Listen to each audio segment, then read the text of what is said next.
como e porque sou romancista José de Alencar como e porque sou romancista Rio de Janeiro tipo. De Geluzier e Filhos, Rua de Ouvidor 31.893 como e porque sou romancista José de Alencar como e porque sou romancista Rio de Janeiro tipo. De Geluzier e Filhos, Rua de Ouvidor 31.893 como e porque sou romancista faz 5 parte da coleção de trabalhos inéditos, mais ou menos incompletos, que mais tarde, sob o título geral de obras póstumas, hão de vir à luz da publicidade. Todavia, sendo essa publicação muito morosa e difícil, entendi não dever por mais tempo conservar ocultos aos leitores certos trabalhos, que naturalmente satisfazem a curiosidade pública. Assim, antecipo hoje o aparecimento desta autobiografia literária, em que sob a forma de carta, José de Alencar expõe, singela e sinceramente, todas as circunstâncias da sua vida, que, influindo-lhe no espírito, despertaram a sua extraordinária e vigorosa vocação de escritor, e principalmente de romancista. Rio, abril de 93. Mário Alencar 67 e meu amigo, na conversa que tivemos, há dias, exprimiu o desejo de colher acerca da minha peregrinação literária, alguns pormenores dessa parte íntima de nossa existência, que geralmente fica à sombra, no regaço da família, ou na reserva da amizade. Sabendo de seus constantes esforços para enriquecer o ilustrado ótar do dicionário bibliográfico, de copiosas notícias que ele dificilmente obteria a respeito de escritores brasileiros, sem a valiosa coadjuvação de tão erudito glossólogo, pensei que me não devia eximir de satisfazer seu desejo e trazer a minha pequena cota para a amortização desta dívida de nossa ainda infante literatura. Como bem reflexionou há na existência dos escritores factos comuns, do viver cotidiano, que todavia exercem uma influência notável em seu futuro, e imprimem em suas obras o cunho individual. Estes factos jornaleiros, que a própria pessoa muitas vezes passam despercebidos sob a monotonia do presente, formam na biografia do escritor a urdidura da tela, que o mundo somente vê pela face do matiz e dos recamos. Já me lembrei de escrever para meus filhos essa autobiografia literária, onde se acharia a história das criaturinhas enfesadas, de que, por mal de meus pecados, tenho povoado as estantes do Sr. Garnier. Seria esse o livro dos meus livros. Se em alguma hora de pachorra, me dispusesse a refazer a cansada jornada dos 44 anos, já completos, os curiosos de anedotas literárias saberiam, além de muitas outras coisas mínimas, como a inspiração do Guarani, por mim escrito aos 27 anos, caiu na imaginação da criança de 9, ao atravessar as matas e sertões do norte em jornada do Ceará à Bahia. Enquanto não vem ao lume do papel, que para o da imprensa ainda é cedo, essa obra futura, quero em sua intenção fazer o rascunho de um capítulo. Será de aquele, onde se referem as circunstâncias, a que atribuo a predileção de meu espírito pela forma literária do romance 9/2. No ano de 1840 frequentava eu o Colégio de Instrução Elementar, estabelecido à Rua do Lavradio N17, e dirigido pelo Sr. Januário Mateus Ferreira, a cuja memória eu tributo a maior veneração. depois daquele que é para nós meninos a encarnação de Deus e o nosso humano Criador, foi esse o primeiro homem que me incutiu respeito, em quem acatei o símbolo da autoridade.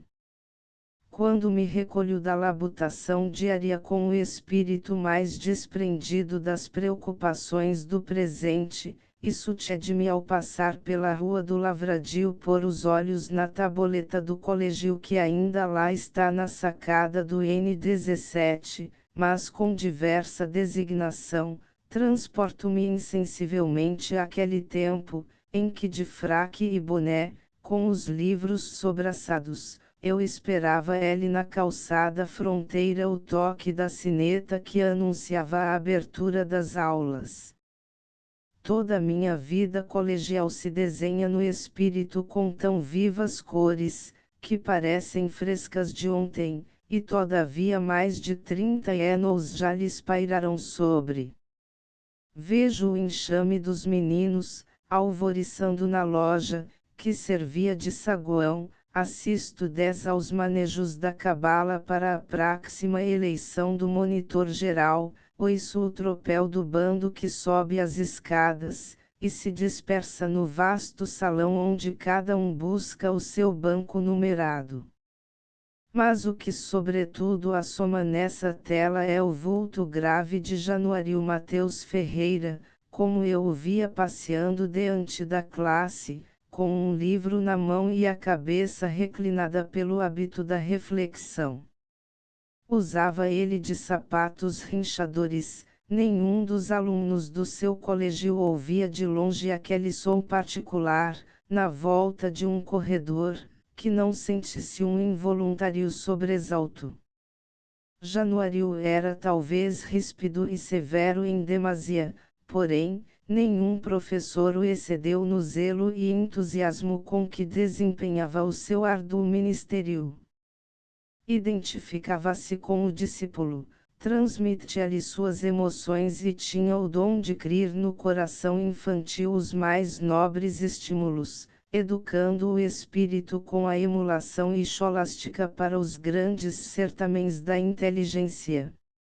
Os modestos triunfos, que todos nós obtemos na escola, e que não vêm ainda travados de fel como as mentidas ovações do mundo, essas primícias literárias tão puras, devo-as a ele, a meu respeitável mestre que talvez deixou em meu ânimo o germen dessa fértil ambição de correr 11 após uma luz que nos foge, ilusão que felizmente já dissipou-se.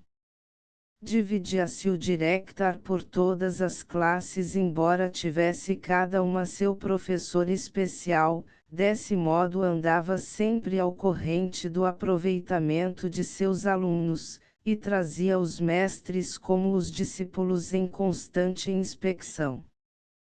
Quando, nesse revezamento de lições, que ele de propósito salteava, acontecia achar atrasada alguma classe, demorava-se com ela dias e semanas, até que obtinha adiantal-a e só então a restituía ao respectivo professor. Meado o ano, porém, o melhor dos cuidados do diretor voltava-se para as últimas classes, que ele se esmerava em preparar para os exames. Eram estes dias de gala e de honra para o colégio, visitado por quanto havia na corte de ilustre em política e letras. Pertencia eu à sexta classe, e havia conquistado a frente da mesma, não por superioridade intelectual, sim por mais assídua aplicação e maior desejo de aprender. Januário exultava a cada uma de minhas vitórias, como se fora ele próprio que estivesse no banco dos alunos a disputar-lhes o lugar, em vez de achar-se como professor dirigindo os seus discípulos 12. Rara vez sentava-se o diretor, o mais do tempo levava a andar de um a outro lado da sala em passo moderado.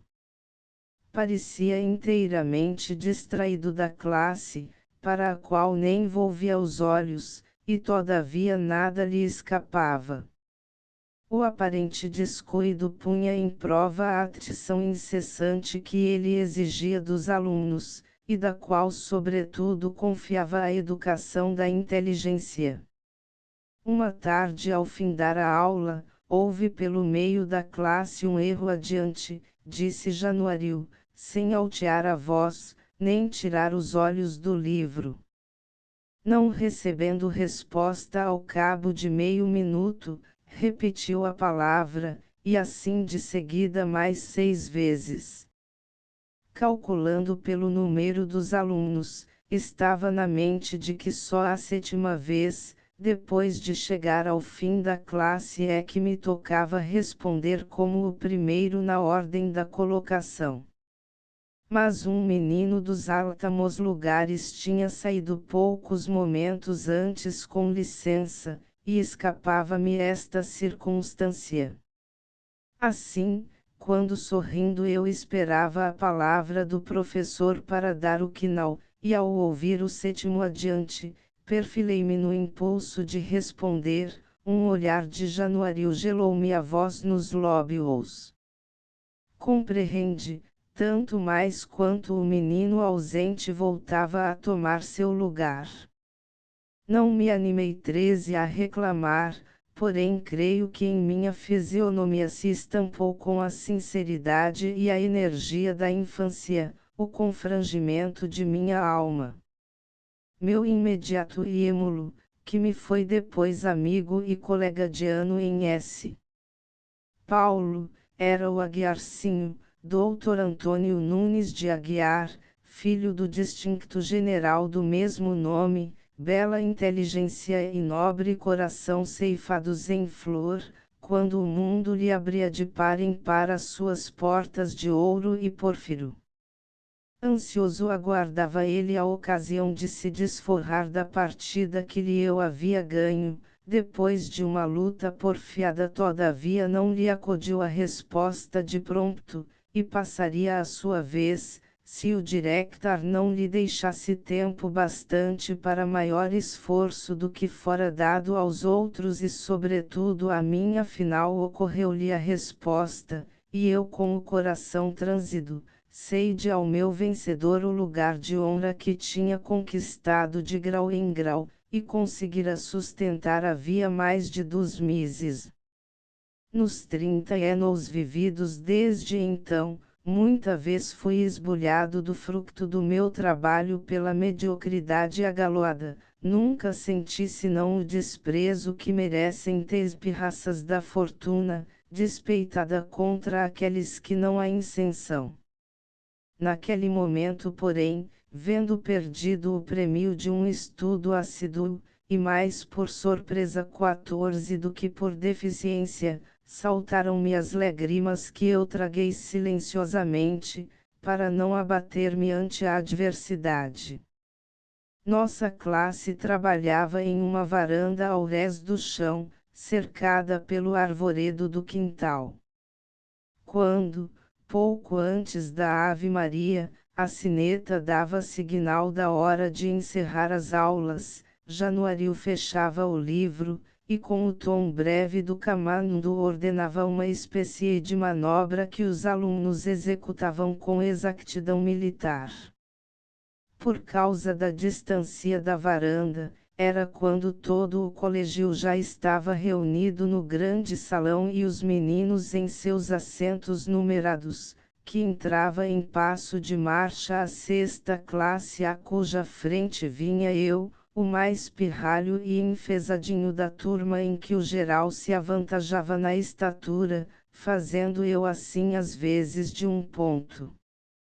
A Quensternschel com que me conservava à frente da classe no meio das alterações que em outras se davam todos os dias, causava sensação no povo colegial, faziam-se apostas de lápis e canetas, e todos os olhos se voltavam para ver se o Caturrinha do Alencar II, era o meu apelido colegial, tinha afinal descido de monitor de classe. O general derrotado a quem a sua ventura reservava a humilhação de assistir à festa de vitória, jungido ao carro triunfal de seu émulo, não sofria 15 talvez a dor que eu então curti, só com a ideia de entrar no salão, rebaixado de meu título de monitor, e rechaçado para o segundo lugar. Se ao menos se tivesse dado o facto no começo da lição, restava-me a esperança de com algum esforço recuperar o meu posto, mas por cúmulo de infelicidade sobreviera o meu desastre justamente nos últimos momentos, quando a hora estava a findar. Foi no meio dessas reflexões que tocou a sineta, e as suas badaladas ressoaram em minha alma como o dobre de uma campa. Mas Januário, que era acerca de disciplina colegial de uma pontualidade militar, não deu pelo aviso e amiudou as perguntas, percorrendo apressadamente a classe. Poucos minutos depois eu recobrava meu lugar, e erguia-me trêmulo para tomar a cabeça do banco. O júbilo, que expandiu a fisionomia sempre carregada do director, eu próprio não o tive maior, com o abalo que sofri. Ele não se pôde conter e abraçou-me diante da classe. Naturalmente a questão proposta e cuja solução deu-me a vitória, era difícil, e por isso atribuía-me ele um mérito, que não provinha talvez senão da sorte, para não dizer do acaso. Momentos depois entrava eu pelo salão à frente da classe, onde me conservei até o exame 16 terceira mais tarde, quando a razão, como o fruto, despontou sob a flor da juventude. Muitas vezes cogitei sobre esse episódio de infância, que deixara em meu espírito uma vaga dúvida a respeito do caráter de Januário. Então o excessivo rigor que se me tinha afigurado injusto, tomava o seu real aspecto, e me aparecia como o golpe rude, mas necessário que dá têmpera ao aço. Porventura notara o director de minha parte uma confiança que deixava em repouso as minhas faculdades, e da qual proviera o meu descuido. Este episódio escolástico veio aqui por demais, trazido pelo fio das reminiscências. Serve entretanto para mostrar-lhe o aproveitamento que deviam tirar os alunos desse método de ensino. Sabíamos pouco, mas esse pouco, sabíamos bem. Aos 11 anos não conhecia uma só palavra de língua estrangeira, nem aprendera mais do que as chamadas primeiras letras. Muitos meninos, porém, que nessa idade tagarelam em várias línguas, e já babujam nas ciências, não recitam uma página de Frei Francisco de S. Luís, ou uma ode do Padre Caldas, com 17 a correção, nobreza, eloquência e alma que Januário sabia transmitir a seus alunos. Essa prenda que a educação deu-me para tomá-la pouco depois, valeu-me em casa o honroso cargo de ledor, com que me eu desvanecia, como nunca me sucedeu ao depois no magistério ou no parlamento. Era eu quem lia para minha boa mãe não somente as cartas e os jornais, como os volumes de uma diminuta livraria romântica formada ao gosto do tempo. Morávamos então na rua do Conde N55-1. Nessa casa preparou-se a grande revolução parlamentar que entregou ao senhor D. Pedro II o exercício antecipado de suas prerrogativas constitucionais. A propósito desse acontecimento histórico, deixe passar aqui nesta confidência inteiramente literária, uma observação que me acode e, se escapa agora, talvez não volte nunca mais. Uma noite por semana, entravam misteriosamente em nossa casa os altos personagens filiados ao clube maiorista de que era presidente o conselheiro Antônio Carlos e secretário o senador Alencar. 18 Celebravam-se os serões em um aposento do fundo, fechando-se nessas ocasiões a casa às visitas habituais, a fim de que nem elas nem os curiosos da rua suspeitassem do plano político, vendo iluminada a sala da frente.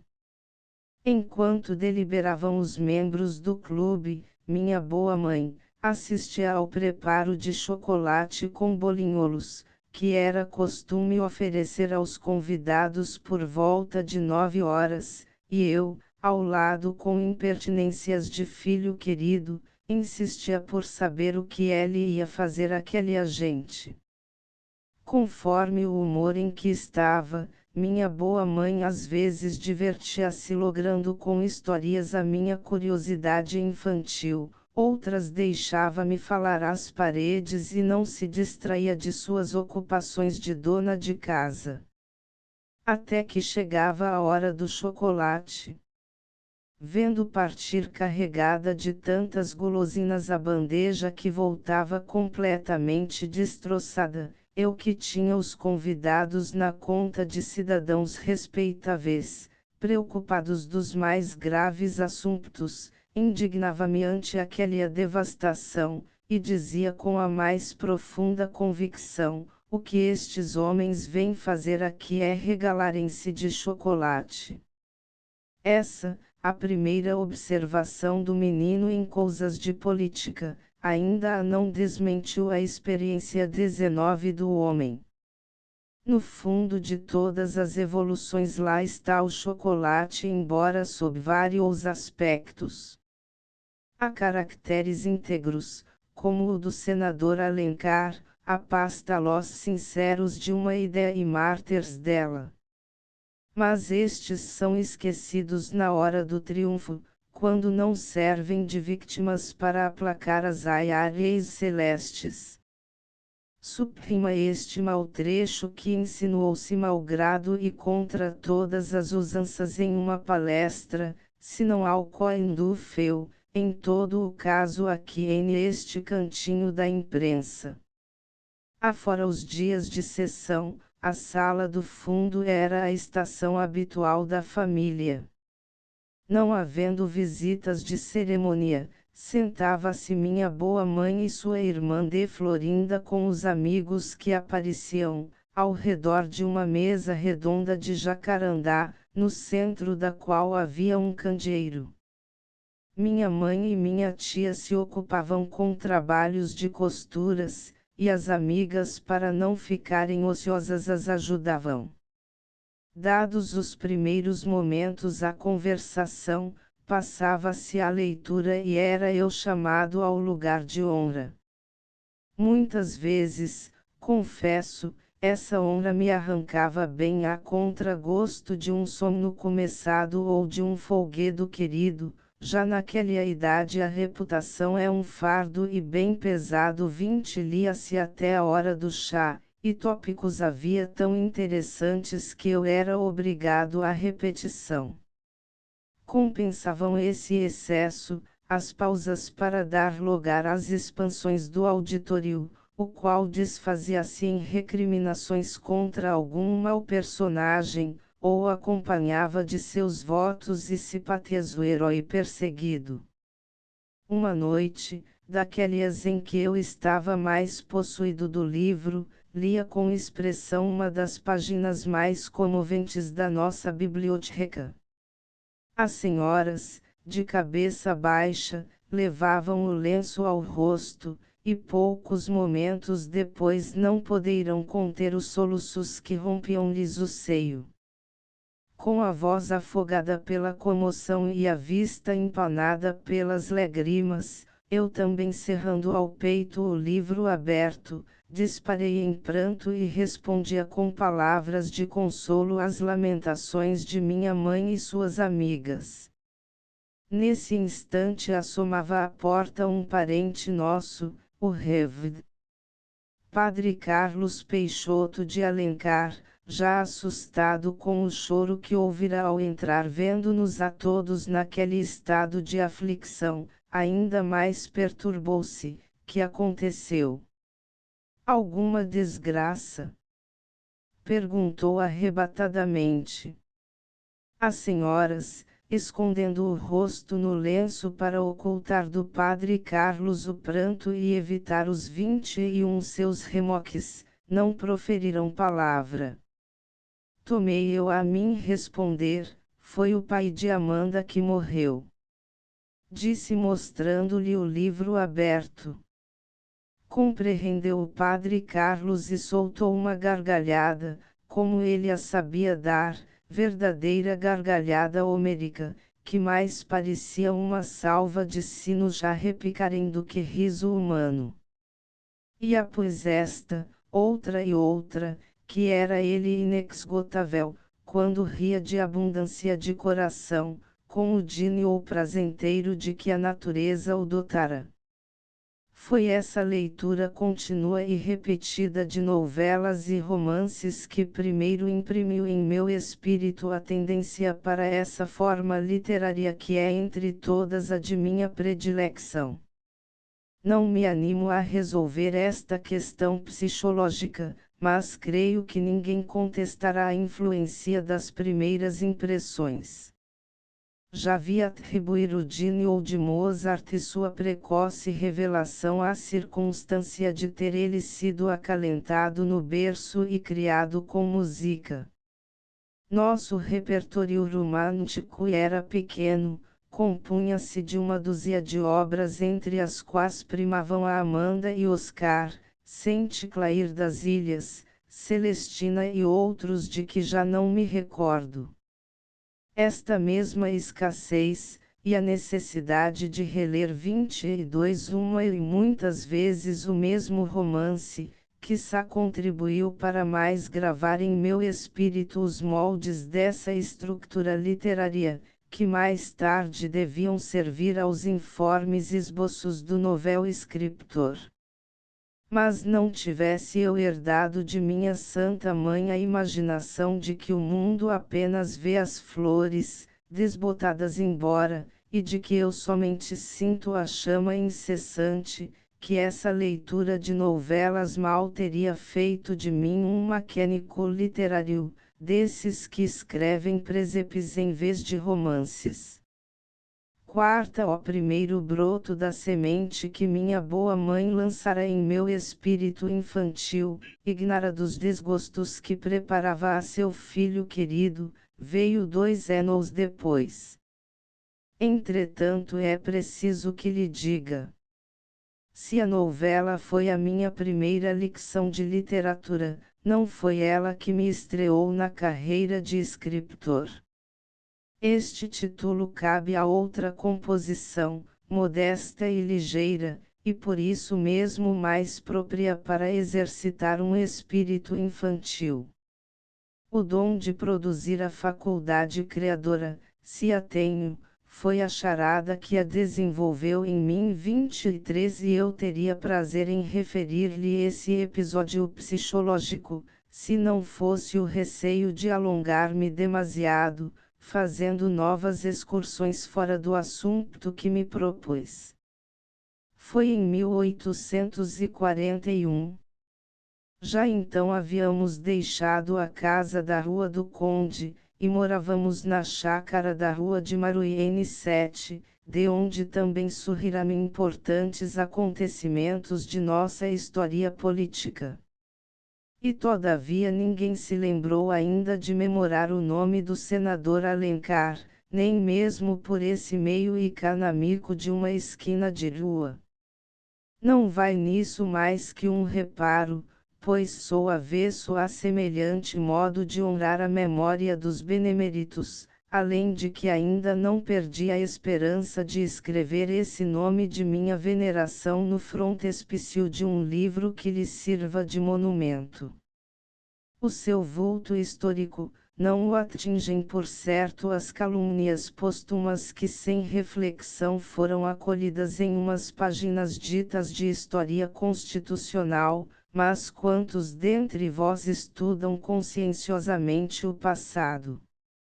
Como a Revolução Parlamentar da Maioridade, a Revolução Popular de 1842 também saiu de nossa casa, embora o plano definitivo fosse adotado em casa do senador José Bento à Rua do Conde 39 e 24 nos paroxismos, quando a abortada revolução já não tinha glórias, mas só perigos para os seus adeptos.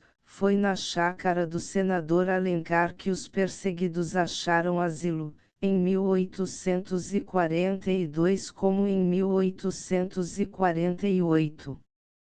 Entre os nossos hóspedes da primeira revolução, estava o meu excelente amigo Joaquim Sombra, que tomara parte no movimento sedicioso do Sul e Sertões de Pernambuco.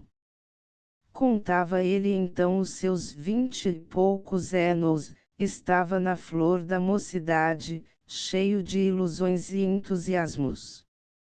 Meus versos arrebentados à força de os esticar, agradavam-lhe ainda assim, porque no fim de contas eram um arremedo de poesia, e porventura levavam um perfume da primavera de alma. Vendo-me ele essa mania de rabiscar, certo dia propôs-me que aproveitasse para uma novela o interessante episódio da sedição, do qual era ele o protagonista. A ideia foi aceita com fervor, e tratamos logo de a pôr em obra. A China era empágio de flores, nome que só por si enchia-me o espírito da fragrância dos campos nativos, sem falar dos encantos com que os descrevia o meu amigo. Esse primeiro rascunho foi-se com os folguedos 25 da infância que o viram nascer. Das minhas primícias literárias nada conservo, lancei-as ao vento, como palhiço que eram da primeira copa.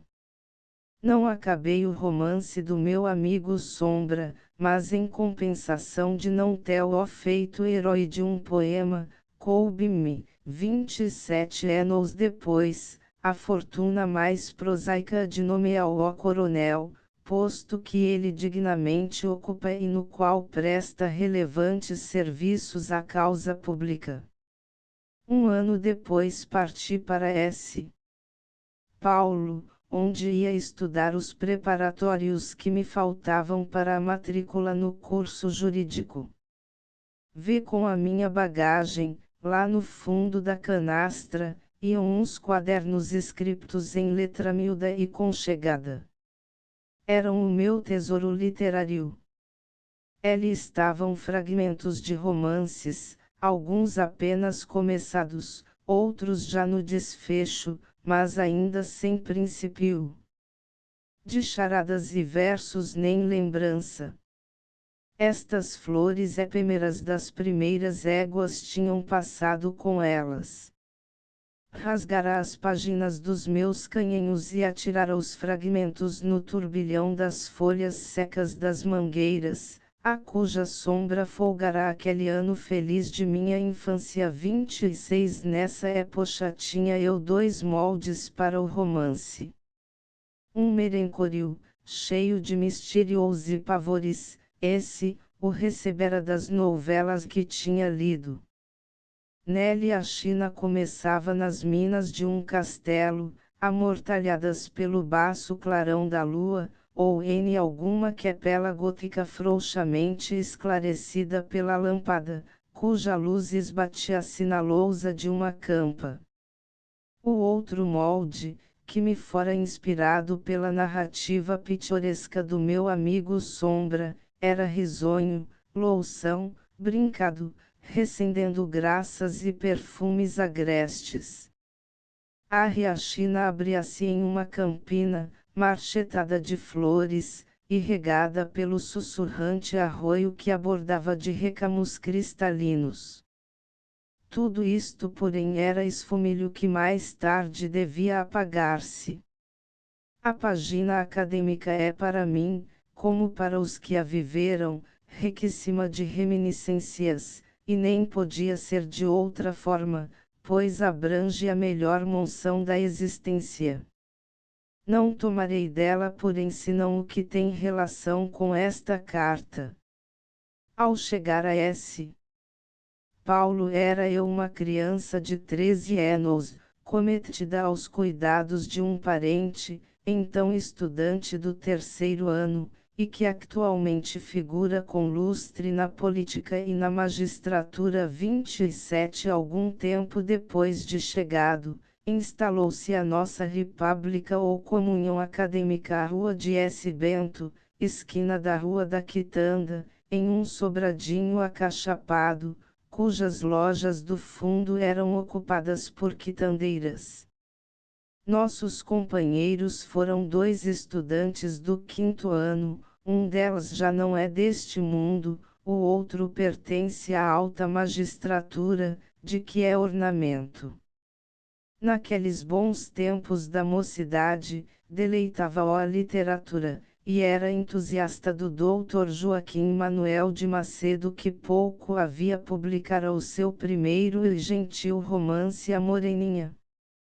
Ainda me recordo das palestras em que o meu companheiro de casa falava com abundâncias de coração em seu amigo e nas festas campestres do Romântico Itaboraí, das quais o jovem escritor era o ídolo ou querido.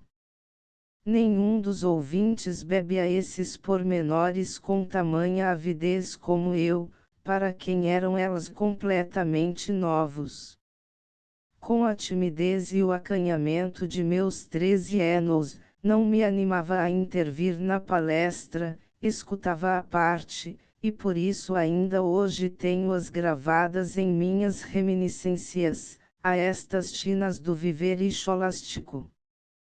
Que estranho sentir não despertava em meu coração adolescente a notícia dessas homenagens 28 de admiração e respeito tributados ao Rovenotar da Moreninha. Qual regio diadema valia essa auréola de entusiasmo a cingir o nome de um escritor? Não sabia eu então que em meu pés essa luz, que dizem glória, e de longe se nos afigura radiante e esplendida, não é senão o baço lampejo de um fogo de palha.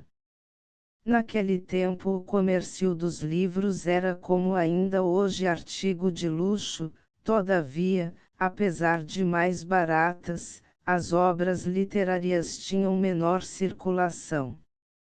Provinha isso da escassez das comunicações com a Europa, e da maior raridade de livrarias e gabinetes de leitura. Cada estudante, porém, levava consigo a modesta provisão que juntara durante as férias, e cujo uso entrava logo para a comunhão escolástica. Assim correspondia a S.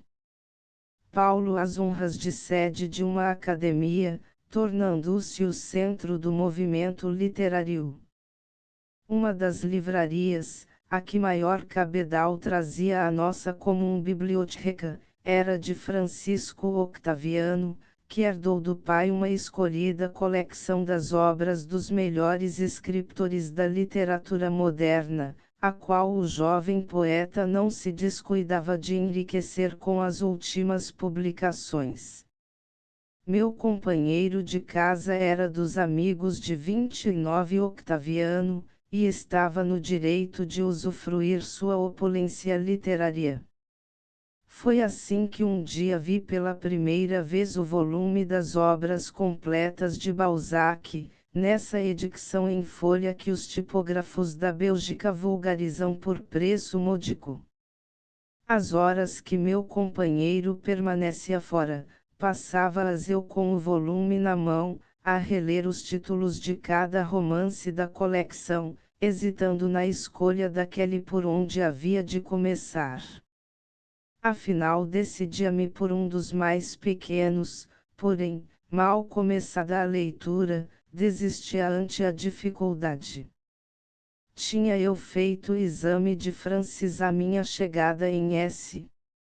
Paulo e obtivera a aprovação plena, traduzindo uns trechos do Telêmaco e da Henriqueida, mas, ou soubesse eu de outiva a versão que repeti, ou o Francis de Balzac não se parecesse em nada com o de Fenelon e Voltaire, o caso é que não conseguia compreender um período de qualquer dos romances da coleção.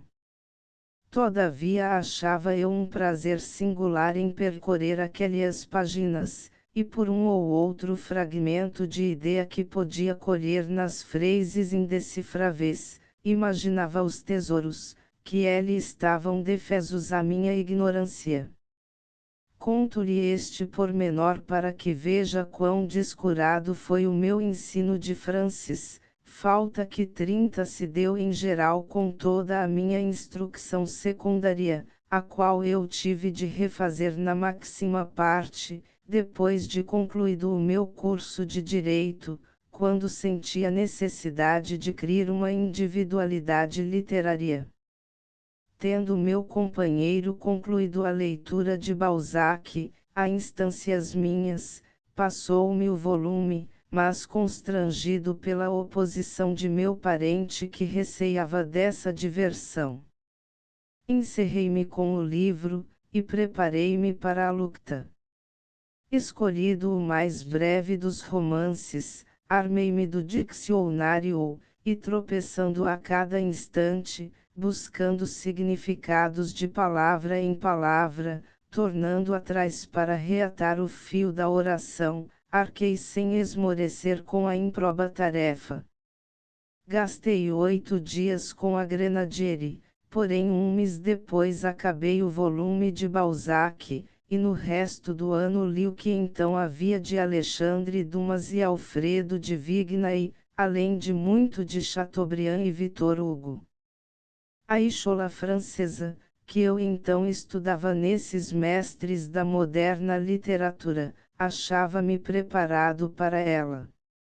O molde do romance, qual M.O. havia revelado por mera casualidade aquele arrojo de criança a tecer uma novela com os fios de uma aventura real, fui encontrá-lo fundido com a elegância e beleza que jamais lhe poderia dar 31 e aí está, porque justamente quando a sorte me deparava o modelo a imitar, meu espírito desquitava-se dessa, a primeira e a mais cara de suas aspirações, para devaneiar por outras devesas literárias, onde brotam flores mais singelas e modestas. O romance, como eu agora o admirava, poema da vida real, me aparecia na altura dessas criações sublimes, que a pravidência só concede aos semideuses do pensamento, e que os simples mortais não podem ousar, pois arriscam-se a derreter-lhes o sol, como a Ícaro, as penas de cisne grudadas com cera. Os arremedos de novelas, que eu escondia no fundo do meu baú, desprezei-os ao vento. Pesa-me ter destruído as provas desses primeiros tentaments que seriam agora relíquias para meus filhos, e estímulos para fazerem melhor. Só por isso, que de valor literário não tinham nem sítio. Os 2 primeiros anos que passei em S. Paulo, foram para mim de contemplação e recolhimento de espírito. Assisti a redil ao bulício acadêmico, e familiarizava-me de parte com esse viver original, inteiramente desconhecido para mim, que nunca fora pensionista de colégio, nem havia até então deixado o regaço da família 32 as palestras à mesa do chá, as noites de cinismo conversadas até o romper de alva entre a fumaça dos cigarros, as anedotas e aventuras da vida acadêmica, sempre repetidas, as poesias clássicas da literatura paulistana e as cantigas tradicionais do povo estudante, tudo isto sugava o meu espírito adolescente, como a tenra planta que absorve a linfa, para mais tarde desabrochar a talvez pálida florinha. Depois vinham os discursos recitados nas solenidades escolares, alguma nova poesia de Octaviano, os brindes nos bequetes de estudantes, o aparecimento de alguma obra recentemente publicada na Europa, e outras novidades literárias, que agitavam a rotina do nosso viver habitual e comoviam um instante a calúnia acadêmica. Não me recordo de qualquer tentamen literário de minha parte até fins de 1844. Os estudos de filosofia e história preenchiam o melhor de meu tempo, e de todo me atraíam. O único tributo que paguei então à moda acadêmica, foi o das citações.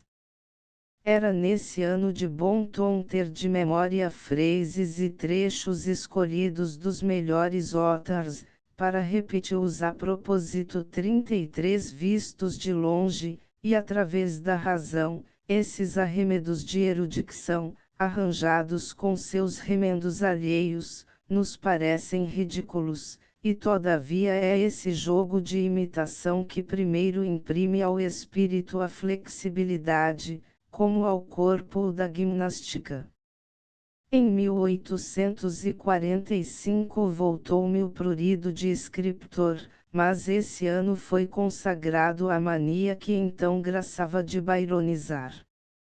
Todo estudante de alguma imaginação queria ser um Byron, e tinha por destino inexorável copiar ou traduzir o bardo inglês.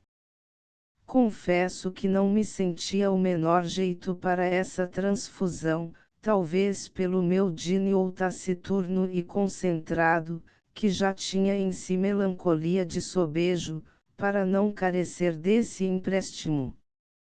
Assim é que nunca passei de algumas peças ligeiras, das quais não me figurava herói e nem mesmo autor, pois divertia-me em escrevê-las com o nome de Byron, Hugo, ou Lamartine nas paredes de meu aposento à rua de S. Teresa, onde alguns camaradas de aquele tempo, ainda hoje meus bons amigos, os doutores Costa Pinto e José Bruschi, talvez se recordem de as terem lido. Era um desacato aos ilustres poetas atribuir-lhes versos de confecção minha, mas a brocha do caiador, incumbido de limpar a casa pouco 34 tempo depois de minha partida, vingou-os desse inocente estratagema, com que nesse tempo eu libava a delícia mais suave para o escritor, ouvir ignoto o louvor de seu trabalho. Que satisfação íntima não tive eu, quando um estudante, que era então o inseparável amigo de Octaviano e seu irmão em letras, mas hoje chama-se o Barão de Ourém, releu com entusiasmo uma dessas poesias, seduzido sem dúvida, pelo nome do pseudo-autor.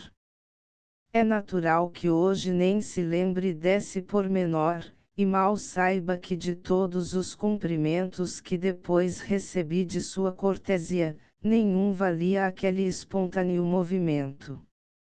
Os dois anos seguintes pertencem à imprensa periódica. Em outra ocasião escreverei esta, uma das páginas mais agitadas da minha adolescência. Daí datam as primeiras reais de jornalista, como todas as manifestações de minha individualidade, essa também iniciou-se no período orgânico. O único homem novo e coisa estranho que nasceu em mim com a virilidade, foi o político. Ou não tinha vocação para essa carreira, ou considerava o governo do Estado coisa tão importante e grave, que não me animei nunca a ingerir-me nesses negócios. Entretanto eu saía de uma família para quem a política era uma religião, e onde se haviam 35 elaborado grandes acontecimentos de nossa história. Fundamos, os Primeiranistas de 1846, uma revista semanal sob o título Ensaios Literários. dos primitivos colaboradores desse periódico, saudado no seu aparecimento por Octaviano e Olímpio Machado, já então redactores da Gazeta Official, faleceu ao terminar o curso o Dr. Araújo, inspirado poeta. Os outros andam dispersos pelo mundo. O Dr. José Machado Coelho de Castro é presidente do Banco do Brasil, o Dr. João Guilherme Whittaker é juiz de direito em S. João do Rio Claro, e o conselheiro João de Almeida Pereira, depois de ter luzido no Ministério e no Parlamento, repousa das lides políticas no remanso da vida privada. Sexta foi somente em 1848 que ressurgiu em mim a veia do romance. Acabava de passar 2 meses em minha terra natal. Tinha-me repassado das primeiras e tão fagueiras recordações da infância, nos mesmos sítios queridos onde nascera 36 em Olinda, onde estudava meu 3º ano, e na velha biblioteca do convento de S. Bento, a ler os cronistas da era colonial, desenhavam-se a cada instante na tela das reminiscências, as paisagens do meu pátrio Ceará. Eram agora os seus tabuleiros gentes, logo após as várzeas amenas e graciosas, e por fim as matas seculares que vestiam as serras como a ararroia verde do guerreiro Tabajara. E através destas também esfumavam-se outros painéis, que me representavam o sertão em todas as suas guelas de inverno, as selvas gigantes que se prolongam até os Andes, os rios caudalosos que avassalam o deserto, e o majestoso S. Francisco transformado em um oceano, sobre o qual eu navegara um dia.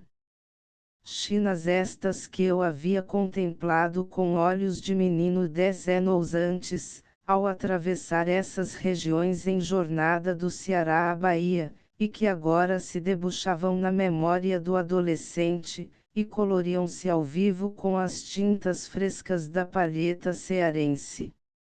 Uma coisa vaga e indecisa, que devia parecer-se com o primeiro broto do Guarani ou de Iracema, flutuava-me na fantasia. Devorando as páginas dos alfarrábios de notícias calúnias, buscava com sofreguidão um tema para o meu 37 romance, ou pelo menos um protagonista, uma China e uma época. Recordo-me de que para o martírio do padre Francisco Pinto, morto pelos índios do Jaguaribe, se volvia meu espírito com predileção. Intentava eu figurar-o na mesma situação em que se achou o padre Anchieta, na praia de Iperoig, mas sucumbindo afinal à tentação. A luta entre o apóstolo e o homem, tal seria o drama, para o qual de certo me faleciam as forças. Actualmente que, embora em China diversa, já tratei o assunto em um livro Praxamo a vir a lume, posso avaliar da dificuldade da empresa. Súbito todas aquelas locubrações literárias apagaram-se em meu espírito. A moléstia tocara-me com sua mão descarnada, e deixou-me uma espécie de terror da solidão em que tanto se deleitava o meu espírito, e onde se embalavam as cismas e devaneios de fantasia. Foi quando desertei de Olinda, onde só tinha casa de estado, e aceitei a boa hospitalidade de meu velho amigo Dr. Canarim, então colega de ano e um dos 6 da colônia paulistana, a que também pertenciam o conselheiro jesuíno Marcondes e o Dr. Luiz Alvares. Dormiram as letras, e creio que também a ciência, um sono folgado. De pouco se carecia 38 para fazer então em Olinda um exame sofrível e obter a aprovação plena. Em novembro regressei à corte com a certidão precisa para a matrícula do 4º ano. Tinha pois cumprido o meu dever. Nessas férias, enquanto se desenrolava a rebelião de que eu vira o assomo e cuja catástrofe chorei com os meus, refugiei-me da tristeza que envolvia nossa casa, na literatura amena. Com as minhas bem parcas sobras, tomei uma assinatura em um gabinete de leitura que então havia à Rua da Alfândega, e que possuía copiosa coleção das melhores novelas e romances até então saídos dos prelos franceses e belgas. Nesse tempo, como ainda hoje, gostava do mar, mas naquela idade as predileções têm mais vigor e são paixões. Não somente a vista do oceano, suas majestosas perspectivas, a magnitude de sua criação, como também a vida marítima, essa temeridade do homem em luta com o abismo, me enchiam de entusiasmo e admiração. Tinha em um ano atravessando o oceano 4 vezes, e uma delas no Briguescon na Laura que me transportou do Ceará ao Recife com uma viagem de 11 dias, à vela. Essas impressões recentes alimentavam a minha fantasia.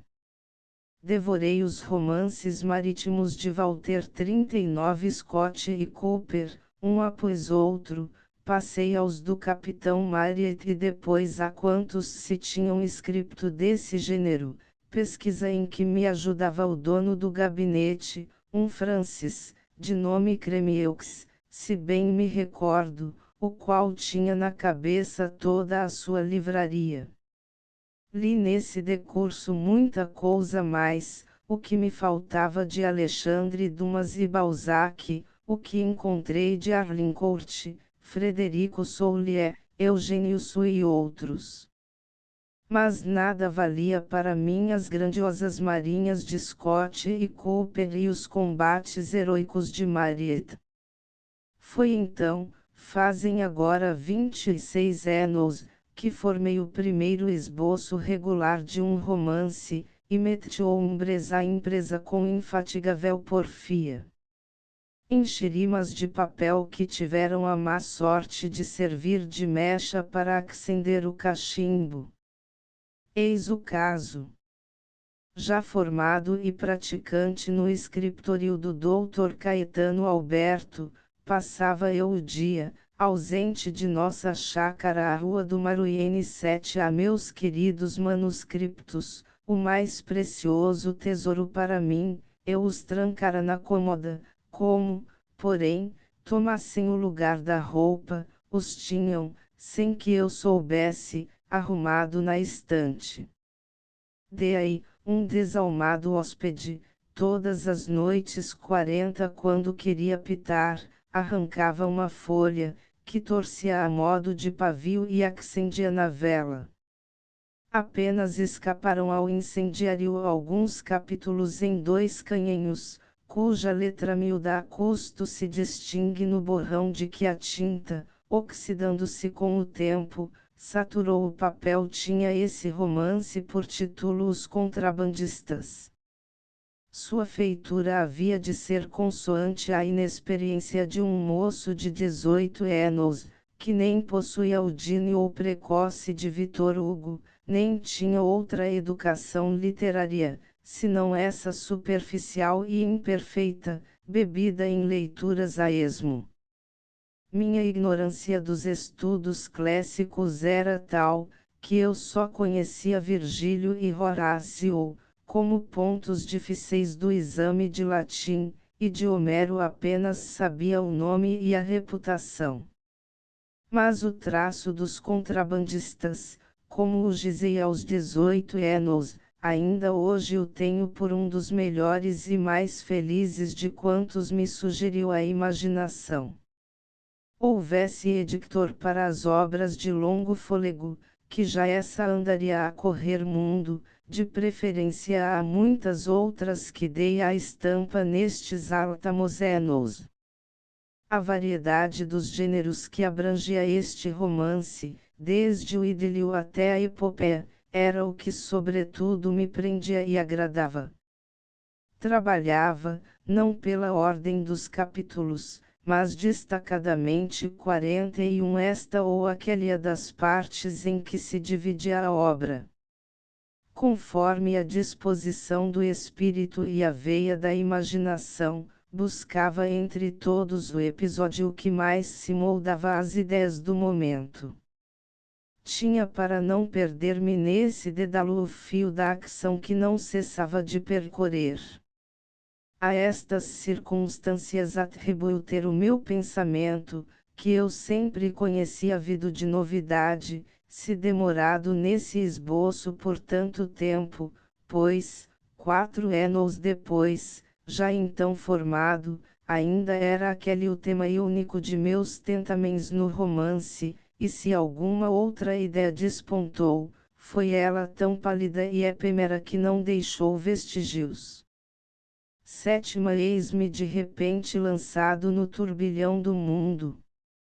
Ao cabo de 4 anos de tirocínio na advocacia, a imprensa diária, na qual apenas me arriscara como folhetinista, arrebatou-me. Em fins de 1856 achei-me redactor-chefe do Diário do Rio de Janeiro. É longa a história dessa luta, que absorveu cerca de 3 dos melhores anos de minha mocidade. 42 arres se acrisolaram as audácias que desgostos, insultos, nem ameaças conseguiram quebrar até agora, antes parece que as afiam com o tempo. Ao findar o ano, houve ideia de oferecer aos assinantes da Folha, um mimo de festa. Saiu um romancete, meu primeiro livro, se tal nome cabe a um folheto de 60 páginas. Escrevi 5 minutos em meia dúzia de folhetins que iam saindo na Folha dia por dia, e que foram depois tirados em avulso sem nome do autor. A promptidão com que em geral antigos e novos assinantes reclamavam seu exemplar, e a procura de algumas pessoas que insistiam por comprar a brochura, somente destinada à distribuição gratuita entre os subscritores do jornal, foi a única, muda mas real, animação que recebeu essa primeira prova. Bastou para suster a minha natural perseverança. Tinha leitores e espontâneos, não iludidos por falsos anúncios. Os mais pomposos elogios não valiam, e nunca valerão para mim, essa silenciosa manifestação, ainda mais sincera nos países como o nosso de opinião indolente. Logo depois do primeiro ensaio, veio a viuvinha. Havia eu em época anterior começado este romancete, invertendo a ordem cronológica 43 dos acontecimentos. Deliberei porém mudar de plano, e abri a China com o princípio da ação. Tinha eu escrito toda a primeira parte, que era logo publicada em folhetins, e contava aproveitar na segunda o primitivo fragmento, mas quando o procuro, dou pela falta.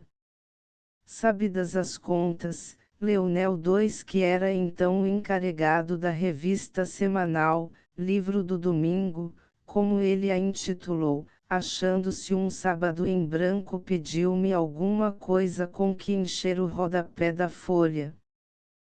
Que ocupado com outros assuntos, deixei que buscasse entre os meus borrões.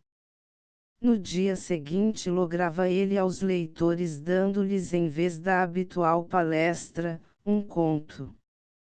Era este o meu princípio de romance ao qual ele tinha posto, com uma linha de reticências e 2 de prosa, um desses súbitos desenlaces que fazem o efeito de uma guilhotina literária. Fatigado do trabalho da véspera, urgido pelas ocupações do dia, em constantes tribulações, nem sempre podia eu passar os olhos por toda a folha. Nesse domingo não li a revista, cujo teor já me era conhecido, pois saíra-me da pasta.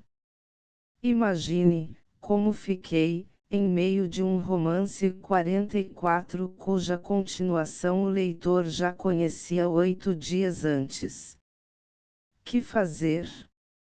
Arrancar do livro do domingo as páginas já publicadas.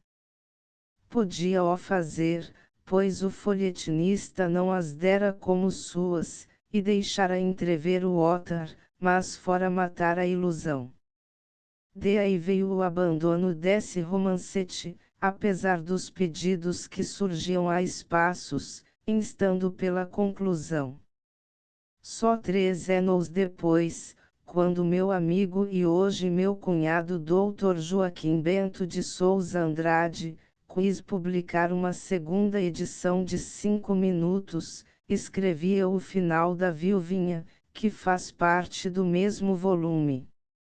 O desgosto que me obrigou a truncar o segundo romance, levou-me o pensamento para um terceiro, porém este já de maior fôlego. Foi o Guarani, que escrevi dia por dia para o folhetim do Diário, entre os meses de fevereiro e abril de 1857, se bem me recordo. No meio das labutações do jornalismo, oberado não somente com a redação de uma folha diária, mas com a administração da empresa, desempenhei-me da tarefa que me impusera, e cujo alcance eu não medirá ao começar a publicação, apenas com os 2 primeiros capítulos escritos. Meu tempo dividia-se desta forma. Acordava por assim dizer na mesa do trabalho, e escrevia o resto do capítulo começado no dia antecedente 45 para enviá-lo à tipografia. Depois do almoço entrava por novo capítulo, que deixava em meio. Saía então para fazer algum exercício antes do jantar no hotel de Europa. À tarde, até 9 ou 10 horas da noite, passava no escritório da redação, onde escrevia o artigo editorial e o mais que era preciso. O resto do serão era repousar o espírito dessa árdua tarefa jornaleira, em alguma distração, como o teatro e as sociedades. Nossa casa no Largo do Rocio N73 estava em reparos.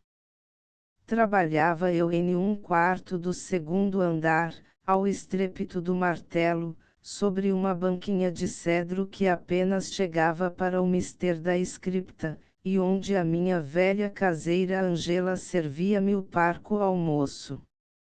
Não tinha comigo um livro, e socorria-me unicamente a um canhenho, em que havia em notas o fruto de meus estudos sobre a natureza e os indígenas do Brasil. Disse alguém, e repete-se por arre outiva que o Guarani é um romance ao gosto de Cooper. Se assim fosse, haveria coincidência, e nunca imitação, mas não é meus escritos se parecem tanto com os do ilustre romancista americano, como as várzeas do Ceará com as margens do Delaware. A impressão profunda que em mim deixou Cooper foi, já lhe disse, como poeta do mar 46 dos contrabandistas, sim, poder-se-ia dizer, apesar da originalidade da concepção, que foram inspiradas pela leitura do Piloto, do Corsário Vermelho, do Varredor do Mar etc. Quanto à poesia americana, o modelo para mim ainda hoje é Chateaubriand, mas o mestre que eu tive, foi esta esplêndida natureza que me envolve, e particularmente a magnificência dos dizetos que eu perlustrei ao entrar na adolescência, e foram o pórtico majestoso por onde minha alma penetrou no passado de sua pétrea. De aí, desse livro secular e imenso, é que eu tirei as páginas do Guarani, as de Iracema, e outras muitas que uma vida não bastaria a escrever. De aí não das obras de Chateaubriand, e menos das de Cooper, que não eram senão a cópia do original sublime, que eu havia lido com o coração. O Brasil tem, como os Estados Unidos, e quaisquer outros povos da América, um período de conquista, em que a raça invasora destrói a raça indígena. Essa luta apresenta um caráter análogo, pela semelhança dos aborígenes. Só no Peru e México difere. Assim, o romancista brasileiro que buscar o assunto do seu drama nesse período da invasão, não pode escapar ao ponto de contacto com o 47 escritor americano. Mas essa aproximação vem da história, é fatal, e não resulta de uma imitação. Se Chateaubriand e Cooper não houvessem existido, o romance americano havia de aparecer no Brasil a seu tempo. Anos depois de escrito o Guarani, reli Cooper a fim de verificar a observação dos críticos e convenci-me de que ela não passa de um rojão. Não há no romance brasileiro um só personagem de cujo taipo se encontre o molde nos Moicanos, Espião, Otário, Sapadores e Leonel Lincoln. No Guarani derrama-se o lirismo de uma imaginação moça, que tem como a primeira rama o vício da exuberância, por toda a parte a linfa, pobre de seiva, brota em flor ou folha. Nas obras do eminente romancista americano, nota-se a singeleza e parcimônia do prosador, que se não deixa arrebatar pela fantasia, antes a castiga. Cooper considera o indígena sob o ponto de vista social, e na descrição dos seus costumes foi realista, apresentou-o sob o aspecto vulgar.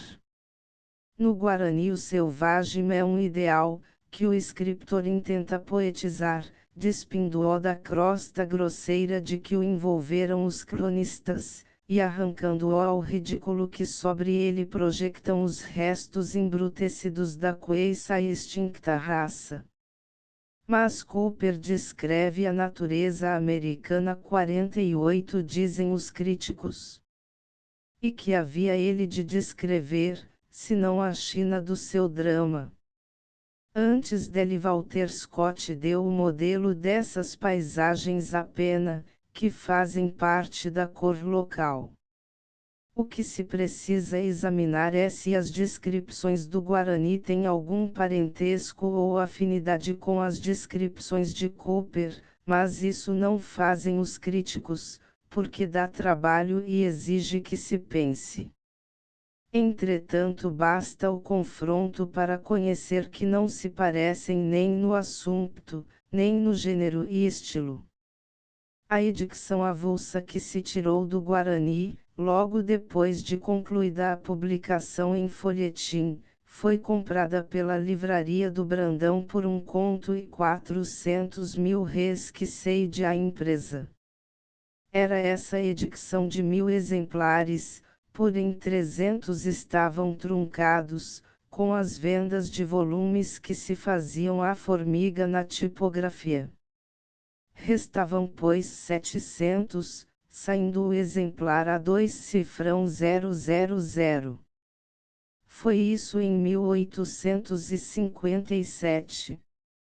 2 anos depois comprava-se o exemplar a 5,000 e mais, nos Belchiores que o tinham a cavalo do cordel, embaixo dos arcos do paço, de onde o tirou o Xavier Pinto para sua livraria da Rua dos Ciganos. A indiferença pública, se não o pretensioso desdém da roda literária, o tinha deixado cair nas pocilgas dos alfarrabistas 49 durante todo esse tempo e ainda muito depois, não vi na imprensa qualquer elogio, crítica ou simples notícia do romance, a não ser em uma folha do Rio Grande do Sul, como razão para a transcrição dos folhetins. Reclamei contra esse abuso que cessou, mas posteriormente soube que aproveitou-se a composição já adiantada para uma tiragem avulsa. Com esta anda atualmente a obra na 6ª edição. Na bela introdução que Mendes Leal escreveu ao seu Calabar, se extasiava ante os tesouros da poesia brasileira, que ele supunha completamente desconhecidos para nós.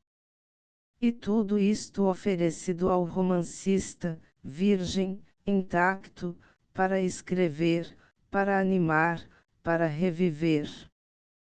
Que ele o dissesse não a estranhar, pois ainda hoje os literatos portugueses não conhecem da nossa literatura, senão o que se lhes manda de encomenda com um ofertório de mirra e incenso. Do mais não se ocupam, uns por economia, outros por desdém. O Brasil é um mercado para seus livros e nada mais. Não se compreende porém que uma folha brasileira, como era o Correio Mercantil, anunciando a publicação do Calabar, insiste-se na ideia de ser essa obra uma primeira lição do romance nacional dada aos escritores brasileiros, e não 50 se advertisse que 2 anos antes um compatriota e seu ex-redactor se havia estreado nessa província literária. Há muito que o Ottar pensava na tentativa de criar no Brasil para o Brasil um gênero de literatura para que ele parece tão afeito e que lhe pode fazer serviços reais. Quando Mendes Leal escrevia em Lisboa estas palavras, o romance americano já não era uma novidade para nós, e tinha no Guarani um exemplar, não arreiado dos primores do Calabar, porém incontestavelmente mais brasileiro. Oitava hoje em dia quando surge algum novel escritor, o aparecimento de seu primeiro trabalho é uma festa, que celebra-se na imprensa com luminérias e fogos de vistas. Rufam todos os tambores do jornalismo, e a literatura forma parada e apresenta armas ao Dini ou Trinfante que sobe ao pênfian. Compare-se essa estrada, tapeçada de flores, tom a rota aspérrima que eu tive de abrir, através da indiferença e do desdém, desbravando as urzes da intriga e da maledicência. Outros romances é de crer que sucedessem 51 ao Guarani no folhetim do Diário ou, se meu gosto não se voltasse então para o teatro. De outra vez falarei da feição dramática de minha vida literária, e contarei como e por que veio-me essa fantasia. Aqui não se trata senão do romancista. Em 1862 escrevi Luciola, que edictei por minha conta e com o maior sigilo. Talvez não me animasse a esse cometimento, se a venda da 2ª e 3ª edição ao Sr. Garnier, não me alentasse a confiança, provendo-me de recursos para os gastos da impressão. O aparecimento de meu novo livro fez-se com a etiqueta, ainda hoje em voga, dos anúncios e remessa de exemplares à redação dos jornais. Entretanto, toda a imprensa diária resumiu-se nesta notícia de um laconismo esmagador, publicada pelo Correio Mercantil, saiu à luz um livro intitulado Luciola. Uma folha de caricaturas trouxe algumas linhas pondo ao romance taxas de francesia. Há de ter ouvido algures, que eu sou um mimoso do público, cortejado pela imprensa, tareado de uma voga de favor, vivendo da falsa e ridícula idolatria a um nome afíxio. Arre tem as provas quebas, e por elas avalie dessa nova conspiração do despeito que veio substituir a antiga conspiração do silêncio e da indiferença. 52. Apesar do desdém da crítica de Barrete, Lucila conquistou seu público, e não somente fez caminho como ganhou popularidade. Em um ano esgotou-se a primeira edição de 1000 exemplares, e o Sr. Garnier comprou-me a segunda, propondo-me tomar em iguais condições outro perfil de mulher, que eu então gizava. Por esse tempo fundou a sua Biblioteca Brasileira, o meu amigo Sr. Quintino Bocaiúva, que teve sempre um fraco pelas minhas sensaborias literárias. Reservou-me um de seus volumes, e pediu-me com que encheu-o de esboços e fragmentos. Não guardava na pasta senão uns 10 capítulos de romance começado. Aceitou-os, e em boa hora os deu a lume, pois esse primeiro tomo desgarrado excitou alguma curiosidade que induziu o Sr. Garnier a edictar a conclusão. Sem aquela insistência de Quintino Bocaiúva, As Minas do Prata, obra de maior traço, nunca sairia da crisálida, e os capítulos já escritos estariam fazendo companhia aos contrabandistas. De volta de S. Paulo, onde fiz uma excursão de soda, e já em férias de política, com a dissolução de 13 de maio de 1863, escrevi Diva, que saiu a lume no ano seguinte, edictada pelo Sr. Garnier. 53 foi dos meus romances e já andava no quinto, não contando o volume das Minas de Prata, o primeiro que recebeu hospedagem da imprensa diária, e foi acolhido com os cumprimentos banas da cortesia jornalística. Teve mais, o Sr. H. Musil consagrou-lhe no Diário do Rio um elegante folhetim, mas de amigo que não de crítico. Pouco depois, 20 de junho de 1864, deixei a existência descuidosa e solteira para entrar na vida da família onde o homem se completa. Como a literatura nunca fora para mim uma boemia, e somente um modesto tibur para o espírito arredio, este sempre grande acontecimento da história individual não marca época na minha crônica literária. A composição dos 5 áltimos volumes das Minas de Prata ocupou-me 3 meses entre 1864 e 1865, porém a demorada impressão estorvou-me um ano, que tanto durou. Ninguém sabe da má influência que tem exercido na minha carreira de escritor, o atraso da nossa arte tipográfica, que um constante caiporismo torna péssima para mim.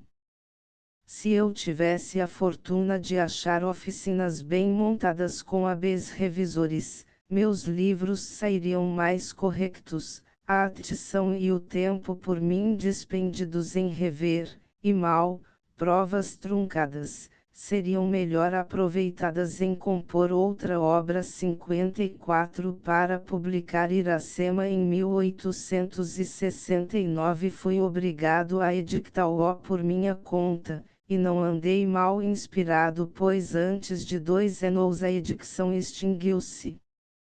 De todos os meus trabalhos deste gênero nenhum havia merecido as honras que a simpatia e a confraternidade literária se esmeram em prestar-lhes. Ei-la-me de agasalhado por todos os jornais, inspirou a Machado de Assis uma de suas mais elegantes revistas bibliográficas. Até com surpresa minha atravessou o oceano, e granjeou a atenção de um crítico ilustrado e primoroso escritor português, o Sr. Pinheiro Chagas, que dedicou-lhe um de seus ensaios críticos. Em 1868 a alta política arrebatou-me as letras para só restituir-me em 1870. Tão vivas eram as saudades dos meus borrões, que apenas despedi a pasta auriverde dos negócios de Estado, fui tirar da gaveta onde a havia escondido, a outra pasta de velho papelão, todo rabiscado, que era então a arca de meu tesouro. Recomeça outra idade de Ottar, a qual eu chamei de minha velhice literária, adoptando o pseudônimo de sênio, e outros querem seja a da decrepitude. Não me afligi com isto, eu que, digo-lhe com todas as veras, desejaria fazer-me escritor póstumo, trocando de boa vontade os favores do presente pelas severidades do futuro. 55 desta segunda idade, que vê tem acompanhado, nada lhe poderia referir de novo, senão um ou outro pormenor de psicologia literária, que omito por não alongar-me ainda mais.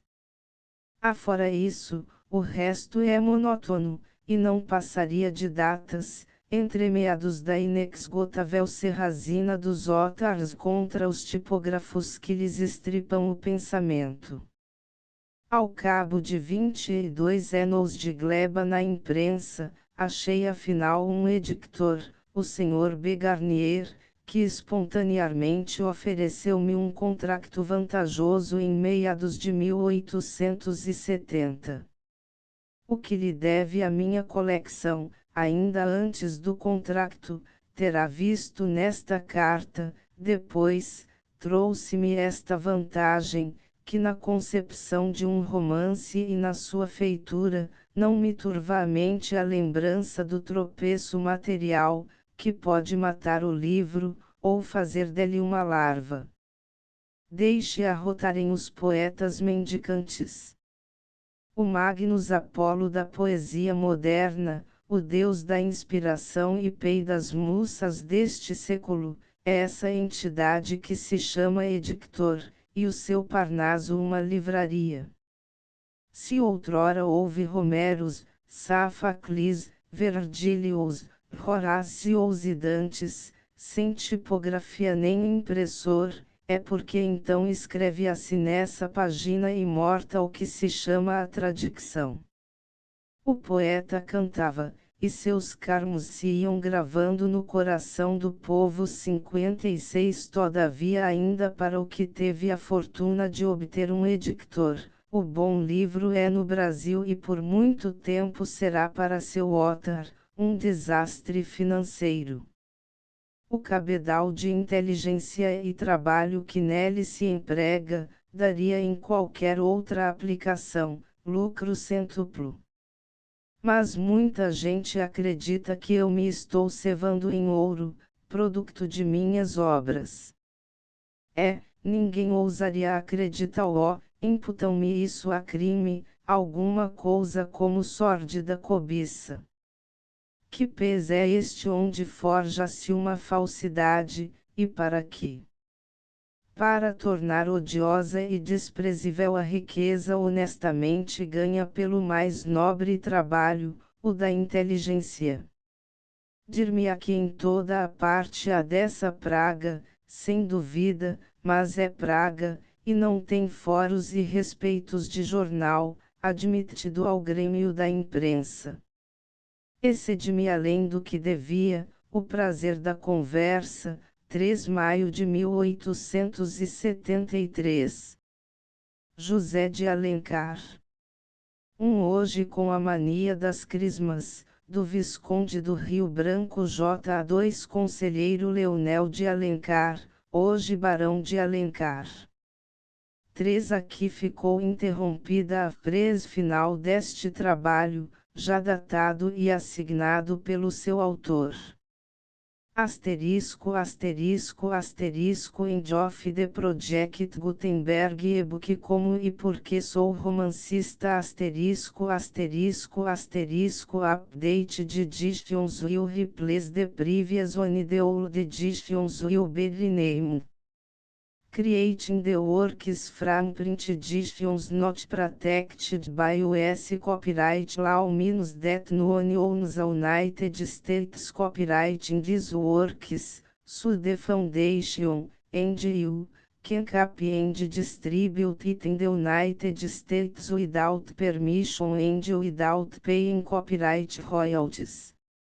Special rules, set forth in the general terms of use part of this license, apply to copying and distributing Project Gutenberg trademark electronic works to protect the Project Gutenberg trademark concept and trademark.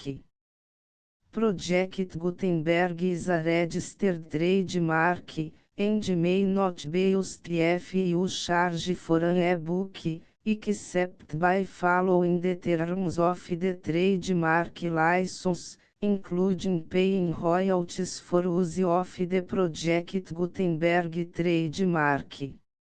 If you do not charge anything for copies of this e-book, complying with the trademark license is very easy. You may use this e-book for nearly any purpose such as creation of derivative works, reports, performances and research.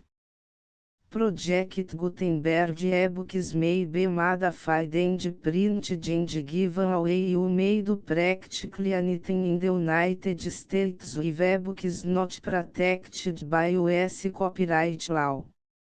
Redistribution is subject to the trademark license, especially commercial redistribution. Start, full license. The full Project Gutenberg license please read this before you distribute or use this work to protect the Project Gutenberg trademark mission of promoting the free distribution of electronic works, by use or distributing this work, or any other work associated in any way with the phrase Project Gutenberg. You agree to comply with all the terms of the full Project Gutenberg trademark license available with this file or online at www.gutenberg.org/license. Section 1. General Terms of Use and Redistributing Project Gutenberg Trademark Electronic Works 1. By reading or using any part of this Project Gutenberg Trademark Electronic Work, you indicate that you have read, understand, agree to and accept all the terms of this license and intellectual property, trademark/copyright, agreement. If you do not agree to abide by all the terms of this agreement, you must cease use and return or destroy all copies of Project Gutenberg trademark electronic works in your possession. If you pay the fee for obtaining a copy of your access to a Project Gutenberg trademark electronic work and you do not agree to be bound by the terms of this agreement, you may obtain a refund from the person or entity to whom you paid the fee set forth in paragraph 1.8. 1.b Project Gutenberg is a registered trademark. It may only be used on or associated in any way with an electronic work by people who agree to be bound by the terms of this agreement.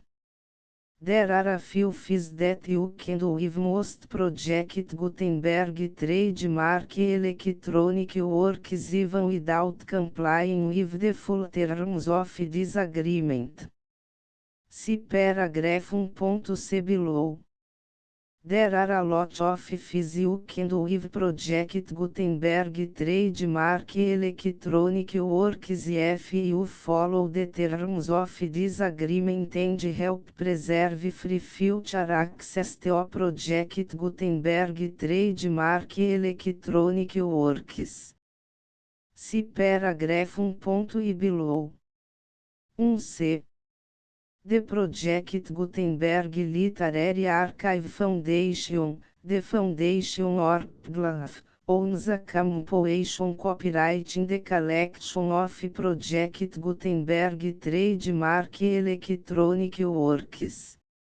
Nearly all the individual works in the collection are in the public domain in the United States. If individual works are not protected by copyright law in the United States and you are located in the United States, we do not claim a right to prevent you from copying, distributing, performing, displaying or creating derivative works based on the work as long as all references to Project Gutenberg are removed. Of course, we hope that you will support the Project Gutenberg trademark mission of promoting free access to electronic works by freely sharing Project Gutenberg trademark works in compliance with the terms of this agreement for keep the Project Gutenberg trademark name associated with the work. You can easily comply with the terms of this agreement by keep this work in the same format with its attached full Project Gutenberg trademark license when you share it without charge with others. 1.d. The copyright laws of the place where you are located also govern what you can do with this work. Copyright laws in most countries are in a constant state of change. If you are outside the United States, check the laws of your country in addition to the terms of this agreement before downloading, copying, displaying, performing, distributing or creating derivative works based on this work or any other Project Gutenberg trademark work. The Foundation makes no representations concerning the copyright status of any work in any country other than the United States. 1. Unless you have removed all references to Project Gutenberg. 1.1. The following sentence, with active links to, or other immediate access to, the full Project Gutenberg trademark license must appear permanently whenever any copy of a Project Gutenberg trademark work, anywhere on which the phrase Project Gutenberg appears, or with which the phrase Project Gutenberg is associated, is accessed, displayed, performed, viewed, copied or distributed. This e-book is for the use of anyone anywhere in the United States and most other parts of the world at no cost and with almost no restrictions whatsoever. You may copy it, give it away or reuse it under the terms of the Project Gutenberg license included with this e-book or online at www.gutenberg.org. If you are not located in the United States, you will have to check the laws of the country where you are located before use this e-book. 1.2. If individual Project Gutenberg trademark electronic works derived from texts not protected by US copyright law, does not contain a notice indicating that it is posted with permission of the copyright holder, the work can be copied and distributed to anyone in the United States without paying any fees or charges. If you are redistributing or providing access to a work with the phrase Project Gutenberg associated with or appearing on the work, You must comply either with the requirements of paragraphs 1.E1 through 1.E7 or obtain permission for the use of the work and the project Gutenberg trademark as set forth in paragraphs 1.E8 or 1.E9.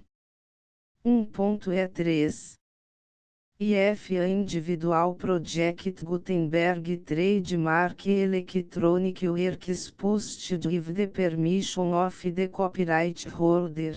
Your use and distribution must comply with both paragraphs 1.E1 through 1.E7 and any additional terms imposed by the copyright holder.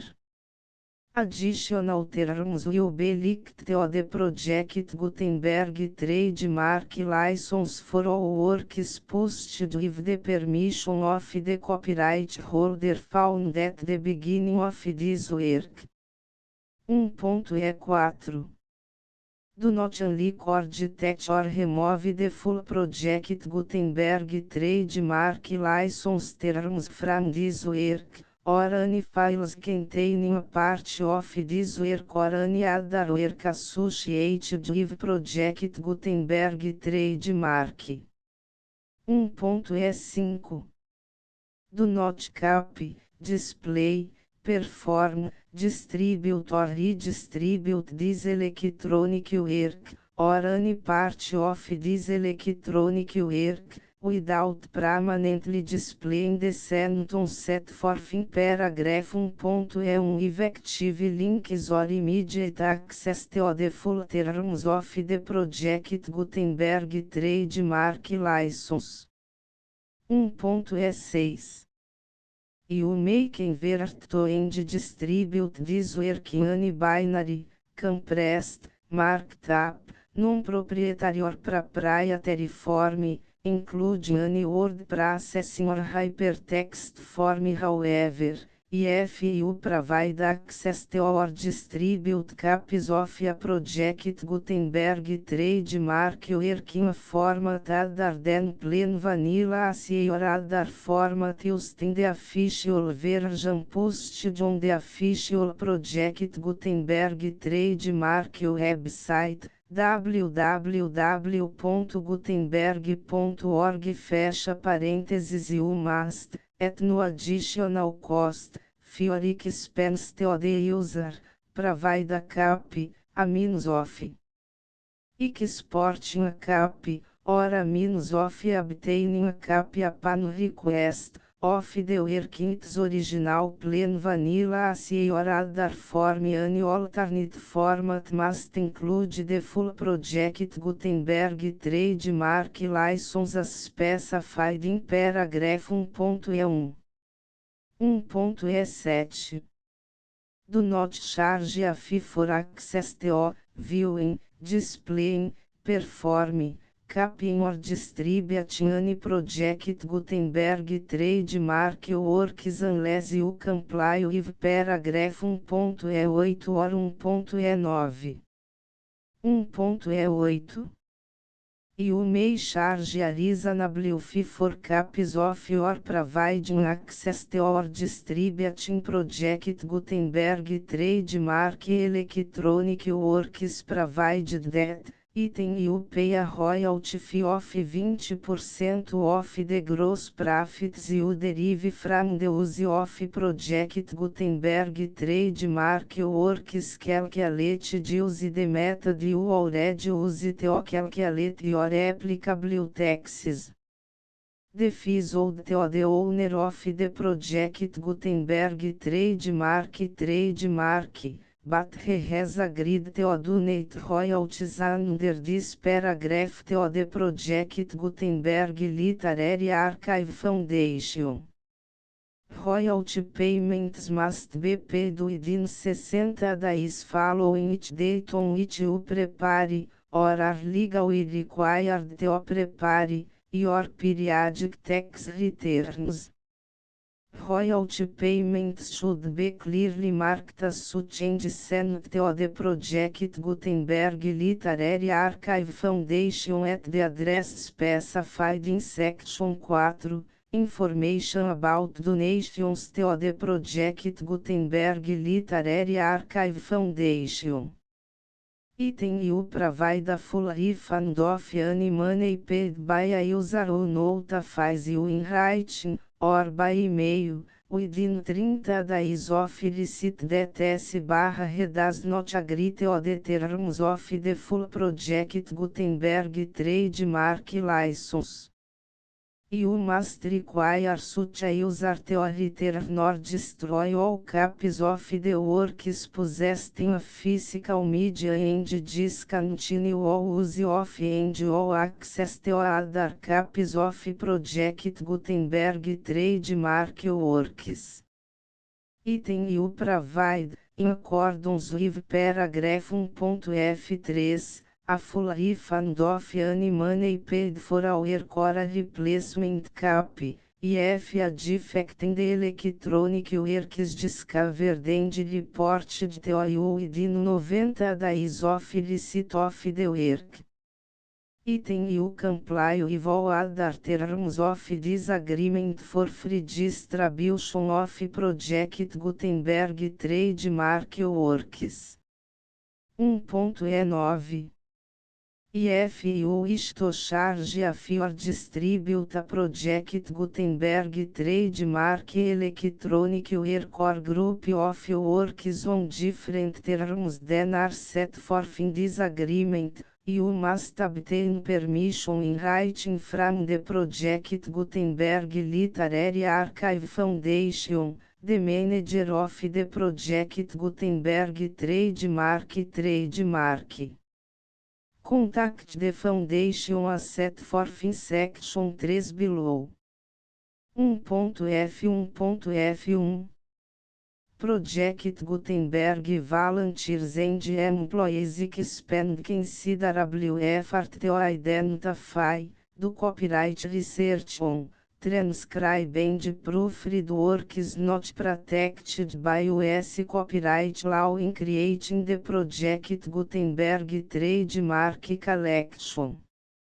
Despite these efforts, Project Gutenberg trademark electronic works, and the media on which they may be stored, may contain defects such as, but not limited to, incomplete, inaccurate or corrupt data, transcription errors, a copyright or other intellectual property infringement, a defective or damaged disk or other medium, a computer virus, or computer codes that damage or cannot be read by your equipment. 1.f2 Limited warranty, disclaimer of damages, except for the right of replacement or refund described in paragraph 1.f3, the Project Gutenberg Literary Archive Foundation, the owner of the Project Gutenberg trademark, and any other party distributing a Project Gutenberg trademark electronic work under this agreement, disclaim all liability to you for damages, costs and expenses, including legal fees. You agree that you have no remedies for negligence, strict liability, breach of warranty or breach of contract except as provided in paragraph 1.f3. You agree that the Foundation, the trademark owner, and any distributor under this agreement will not be liable to you for actual, direct, indirect, consequential, punitive or incidental damages even if you give notice of the possibility of such damage. 1.f3 Limited right of replacement or refund, if you discover a defect in this electronic work within 90 days of receive it, you can receive a refund of the money, if any, you paid for it by sending a written explanation to the person you received the work from. If you received the work on a physical medium, you must return the median with your written explanation. The person or entity that provided you with the defective work may elect to provide a replacement cap in lieu of a refund. If you received the work electronically, the person or entity providing it to you may choose to give you a second opportunity to receive the work electronically in lieu of a refund.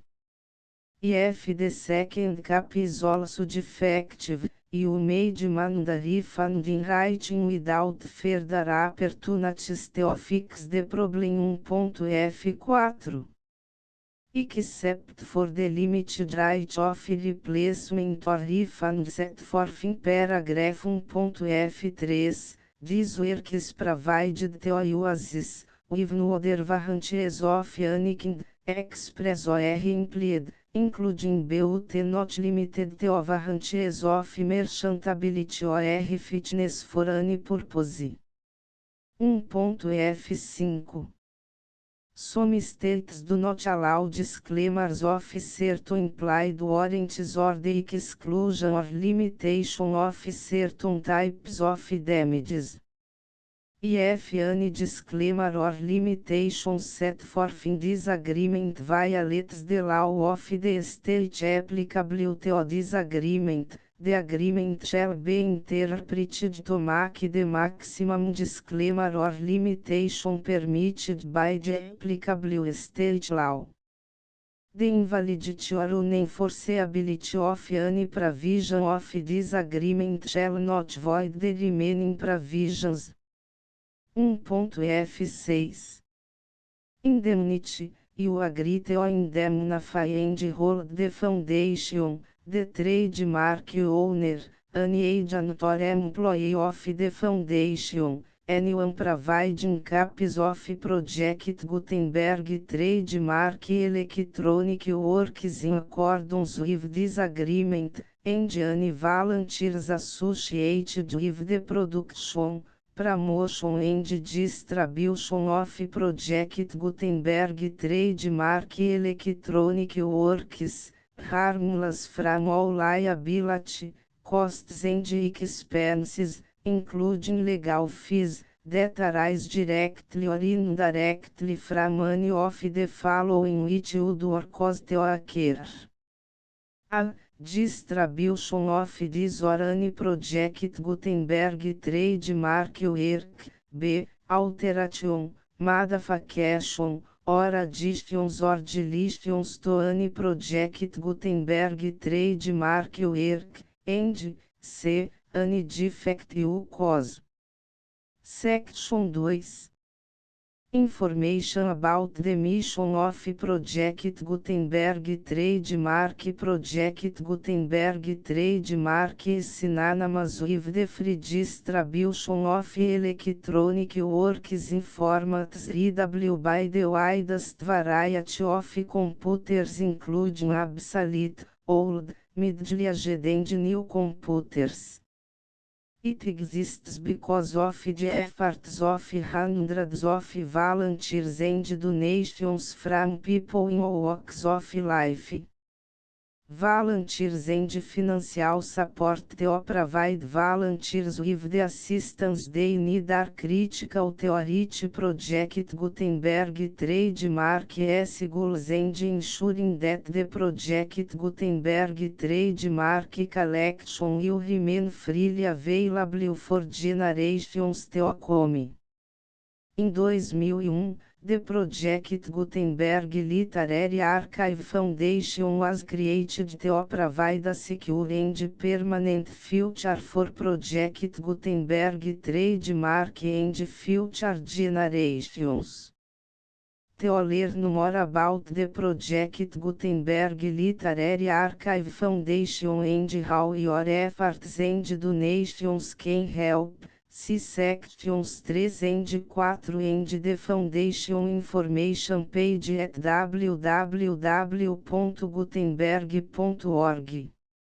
Section 3 Information about the Project Gutenberg Literary Archive Foundation. The Project Gutenberg Literary Archive Foundation is a non-profit 501(c)(3) educational corporation organized under the laws of the State of Mississippi and granted tax-exempt status by the Internal Revenue Service. The Foundation Senhor Federal Tax Identification Number 64-62215441. Contributions to the Project Gutenberg Literary Archive Foundation are tax deductible to the full extent permitted by US federal laws and your state's laws. The Foundation's business office is located at 809 North 1500 West, Salt Lake City, UT 84116, 8015961887. E-mail contact links and up-to-date contact information can be found at the Foundation's website and official page at www.gutenberg.org/contact section 4. Information about donations to the Project Gutenberg Literary Archive Foundation. Project Gutenberg trademark depends upon and cannot survive without widespread public support and donations to carry out its mission of increasing the number of public domain and licensed works that can be freely distributed in machine-readable form accessible by the widest array of equipment including outdated equipment. Many small donations, $1 to cifrão 5,000, are particularly important to maintaining tax-exempt status with the IRS.